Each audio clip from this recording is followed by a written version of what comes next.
Alright guys, it is Thursday, about 10:45, somewhere in there in the morning. I just finished my morning class.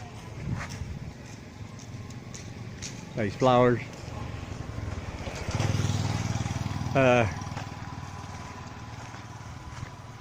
haven't been able to record or upload anything because I have been really sick since actually started Sunday night. But Monday morning when I got up to go to school, I knew there was definitely something really wrong.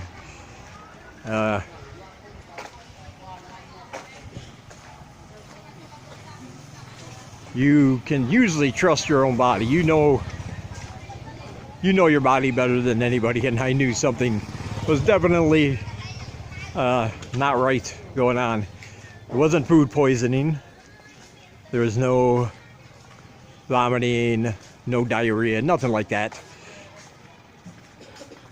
It was almost like the flu, like a really bad flu. I had a headache, stomach cramps.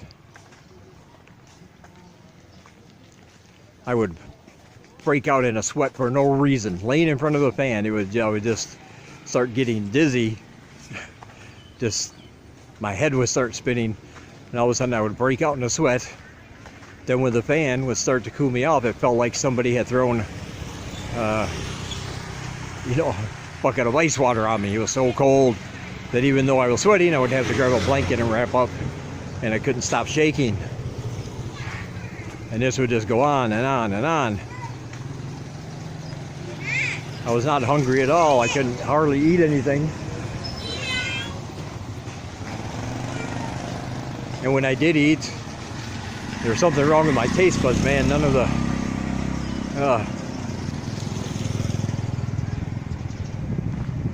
the food had any taste. It was just kind of bland. I couldn't distinguish one flavor from the other in what I was eating or drinking. Very lethargic. I couldn't get out of bed. I had no energy to do anything. I couldn't stand up for more than a few minutes without having to sit down, or because my stomach would just start cramping up, and I had to put my hands on my hips and bend over, and that looked ridiculous in a classroom. So, but I did go in Monday, but as soon as I got done, I had to have Cy, our administrator, who's also a qualified English teacher, by the way. She took over my afternoon class on Monday, and once I got home, Tuesday was a holiday, so we didn't have school, but I literally did not leave my apartment when I got home 11 o'clock Monday until I had to get up and leave Wednesday morning for school, which was yesterday.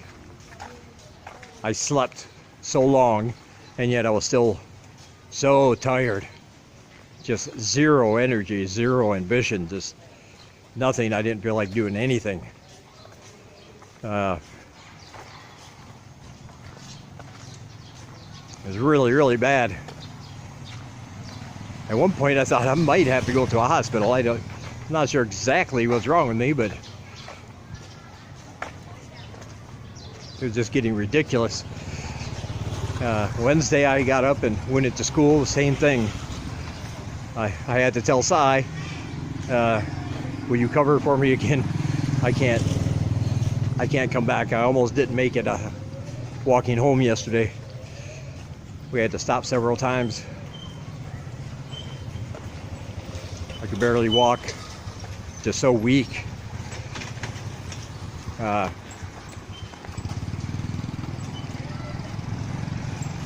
today I got up, I feel somewhat better. Not 100%, but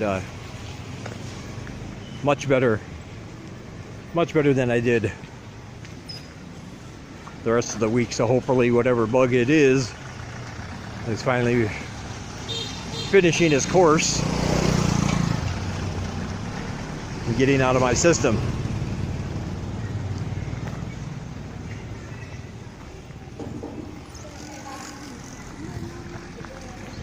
We do have another holiday coming up Monday. Yes, another one. There will be 6 holiday days this month. So I do feel good enough to go in and do my own afternoon classes today and my evening class. And hopefully it'll just get better and I can do that again tomorrow. That'll give me the whole weekend to finish getting over this, whatever it is. I do have to say, Sang Lai,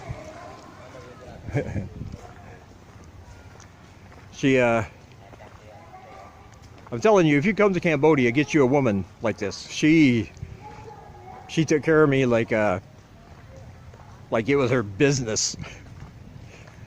She took care of me like she didn't want me to die because I owed her a lot of money. That's what I'm saying. She went to the pharmacy, she got me some pills, I didn't know what they were. Normally I don't take pills for anything, especially in little baggies, I don't know what they are. But she assured me if I take them, it'll help me feel better. They didn't really seem to do anything, but they had no negative effects, so I'm happy for that. But sometimes she would wake me up, she'd just have a cold cloth that she would start running over my neck and arms and legs.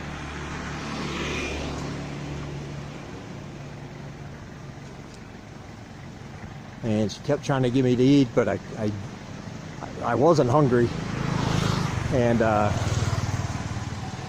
didn't want anything heavy. Like I said, I wasn't getting sick. I could hold down the food, but I didn't want, my stomach was cramping, so I didn't want to put anything heavy in it. So she walked down to the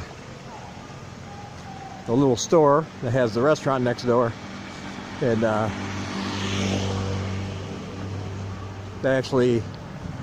she got them to make me up a bowl of mainly broth with just some vegetables, no meat, no noodles.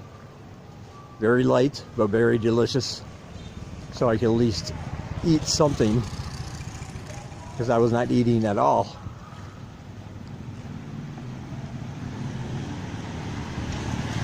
But yeah, she really went above and beyond. I never had anybody do that. Now I feel kind of weird, because I'm not used to people doing those kind of things for me. But anyway, later on I'm going to discuss a question from one of my viewers who was asking about the logistics of teaching at a school over here. Things like schedules, how you get paid, when you get paid, your performance, who gives you your performance review to let you know how you're doing, things like that. And I will get into that. I don't really have time now because I'm almost home.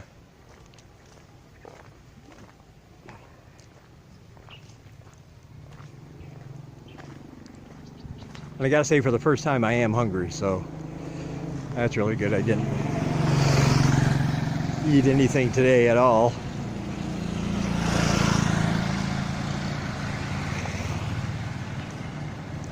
But yeah, I'll be getting into all that in the next clip coming up. But I wanted to say, I know it's anticlimactic now because we hyped up this, me and halfway around the world, me and Joe there, we hyped up this 2-day no smoking challenge, and I did my first day video, then I got sick.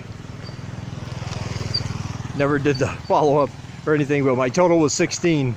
I smoked 16 cigarettes between Saturday and Sunday. A lot of those are from Saturday night when I was drinking, obviously, but that's still a lot less than I would normally have smoked over the course of a weekend. His last video for that is up. I haven't looked at it yet, so I'm gonna see how he did. I'm pretty sure he won though.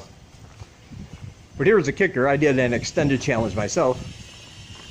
And by that I mean between getting sick on Monday and being in bed all day, Monday and Tuesday, those 2 days, I only had 3 cigarettes. Because every time I would try to smoke one, it was just too painful.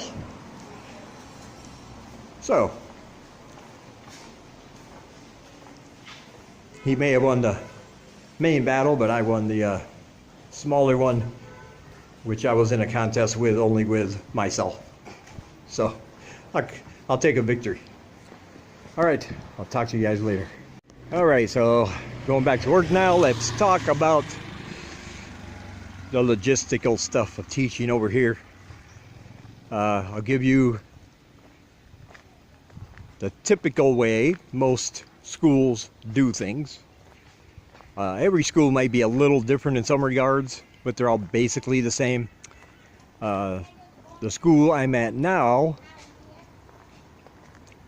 will probably be a lot different than if you work at an international school, because mine is just a language school. We teach English, and the preschoolers also learn basic math. That is all we teach. Now, an international school will have a full curriculum. Students will circulate in and out of classes all day. They have an English course, but they also teach other things: social studies, math, science, whatever else they throw in there. So there is a difference between where I'm working and where you'll probably wind up working. But the differences aren't that extreme. So we'll start. Let me see, where should we start?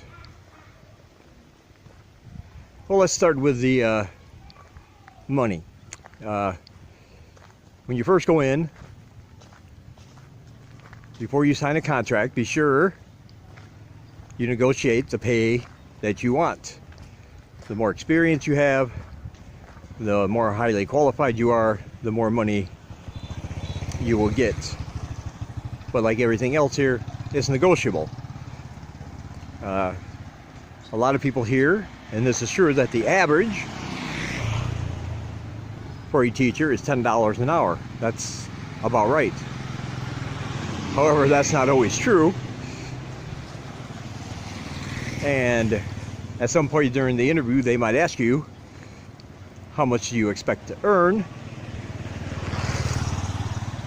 And whatever you say, they're going to come down. So if you just say, well, $10, because that's what you heard, you want $10 an hour, chances are now you're not going to get $10 an hour. They're going to talk you down a couple more bucks. Which is fine, depending on how many hours you get. So always go a little high when they ask. By going a little high, you give them something to work with, and you'll have some leeway to come down a little bit and still kind of get close to what you want. And be sure, before you sign your contract, which will usually be 1 year, that you read it over really good and make sure that the things you agreed on are written in the contract. The numbers are correct. And any extra benefits you might have. Some schools will offer you paid holidays. There's a lot of holidays over here, so if you can find a job there, that would really help. But most schools will only pay you for your actual teaching hours, the hours you actually spend teaching. Of course, you should also find out, what your hours will be. Kind of important. Typically, and again, I want to be clear, this is not every single school, but mostly, typically you'll be there from 7:30 in the morning until about 4:30 in the afternoon. You'll get an hour and a half for lunch. You can leave, go do whatever you want, as long as it's, don't come back drunk and don't do anything illegal, obviously. But you can leave and go eat lunch, go home, take a nap, do whatever you want for that hour and a half. The rest of the time you will be at the school. But a full-time job here is considered 25 hours a week or more. This is 25 hours a week teaching hours. So out from 7:30 to 4:30, you'll only spend 5 hours actually teaching a class. Those are the only hours you will get paid for. The rest of the time, excluding your lunch break, they will have you stay at the school, go into the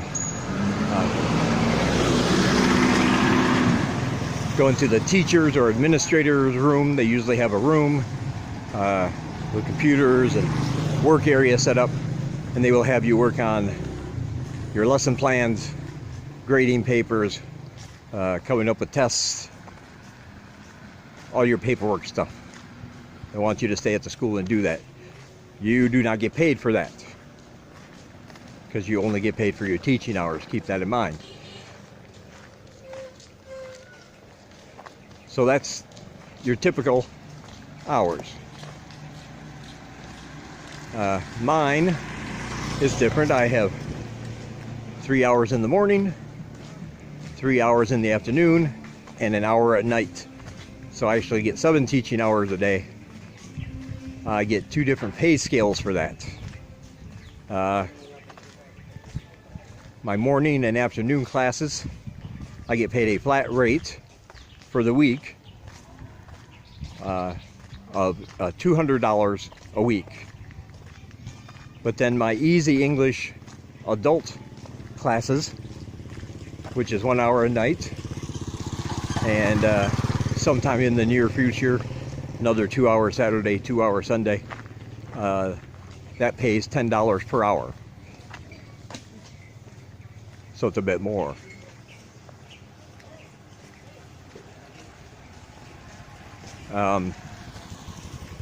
But yeah, make sure you get all that in writing in your contract. Any other benefits they're going to give you. Do you get any personal days? Do you get paid for holidays? Probably not. Are they going to help you with your work permits? All your visa stuff, to get the proper one. Again, that's a crapshoot. Some schools will, a lot of schools won't. You'll be responsible for that.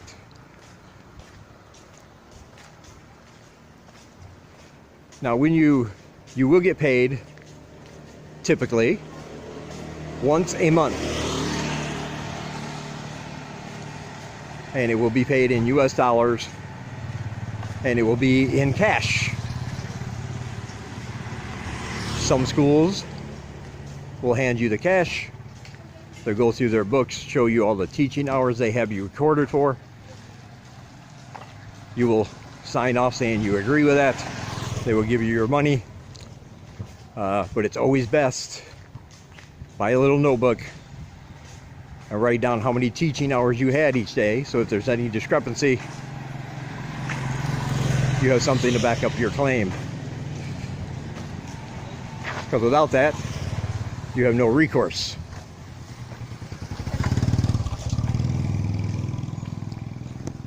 So always have a backup of your own teaching hours, so you know personally how many you worked. So you will get paid in cash, US dollars, once a month. And as much as you can negotiate everything here in Cambodia, the Khmer people are really great. They're very flexible. They're very into negotiating. They like to laugh and joke around, and it's give and take, give and take. There's one area which I find weird that they're so steadfast on. They're really like adamant about this one area, and that is simply the day you start, teaching, the day you start your teaching job, you will not get paid until that exact day the following month. So if you start on, like, let's say the 7th of November, let's just say, you work the whole month, even though it might be a new pay period for some people at the beginning of December, you will not get paid until you will not get paid until the 7th of December. You will not get paid on the 5th. You will not get paid on the 6th. They could have all the money right there in their safe, ready to hand out. But if it's not on that date, they do not give up the money. They're very strict about that. So there might be exceptions. Of course, if your day falls on a weekend and you're not working, you can expect them to pay you probably on a Friday. Like I started on the 3rd. The 3rd is a week from Saturday, so I'll probably get paid a week from tomorrow, Friday.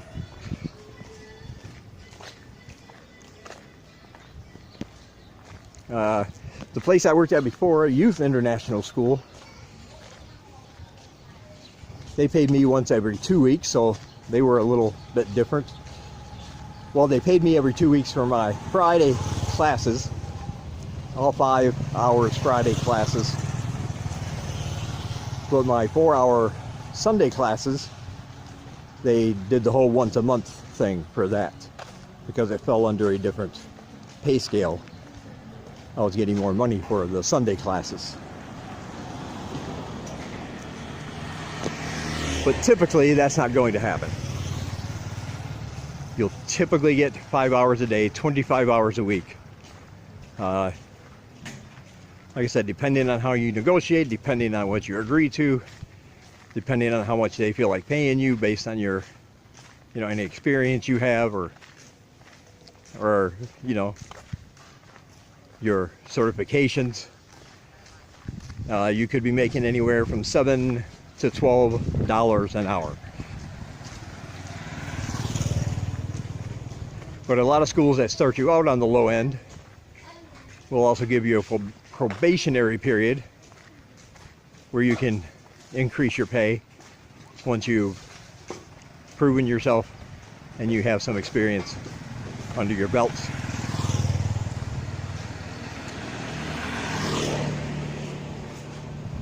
As far as who gives your performance reviews and how do you know how you're doing, the answer for me is simple. If the kids are learning, I'm happy with my performance. The students are the ultimate bar for me to see how I'm doing. But of course, you will also have to take directions from your director, your co-director. They might pop into your class every so often, have a look around. If they think you're doing something they want you to do different, they will tell you. But it's usually no big deal. It's not a criticism. It's not like you're doing it wrong. They just want you to do it a certain way because they have their curriculum that they have to follow. Plus, parent-teacher conferences, you'll have those at the end of every month with your students' parents. Each one lasts about a half hour. And that will give you a good indication of how you're doing, because the parents will be very honest with you about how they feel their child is doing. When their child comes home from school and they ask what they learned, if the child is going, well, nothing much really, same thing yesterday, they're not going to be happy if that happens a lot. So there are several factors, but there's not really an official, as far as I know, that I've ever experienced, not an official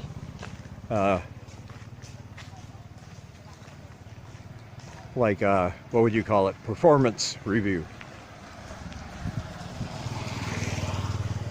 I've never had anybody sit me down and saying, okay, we're going to evaluate your performance. So you just got to be completely honest with yourself. And you know, it's okay. You're gonna have bad days. Some days you're gonna mess up. You're not gonna do the best job you know you could. It's gonna happen. Feeling a little under the weather like I have been. Didn't give it as much effort as you normally would. And that's all right, as long as you're honest with yourself and say, okay, I can make this up to them, you know, when I feel better. Tomorrow, it'll be all right. And then other days, you know, don't be afraid to give yourself a great pat on the back when you know you've done a great job and you've enlightened the young minds more than you normally would.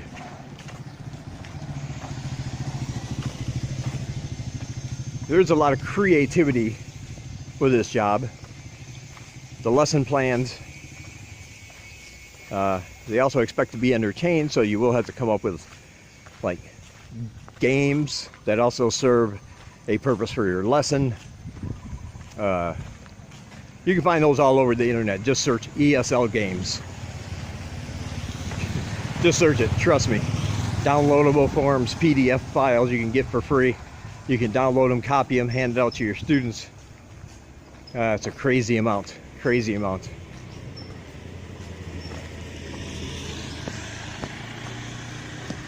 But you have to use that creativity and try not to make it boring and repetitive. And also keep in mind you can't go above a certain level where they don't understand exactly what the purpose or the rules of the game is. Because then it's not fun for them. They're struggling to figure out, what am I supposed to do with this word? Am I supposed to spell it? Am I supposed to say it? What am I supposed to do if they don't understand? Because there are different levels of learning, of course. So when you're looking for games, be sure you're keeping it at the level that you are going to be teaching.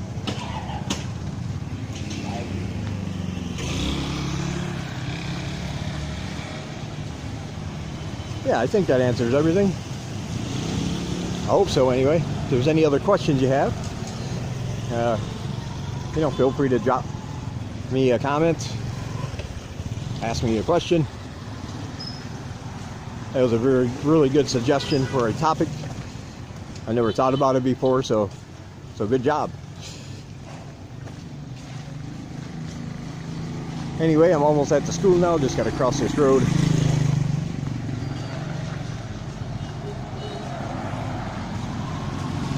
It's a nice day. All right, I'll talk to you guys in the next one.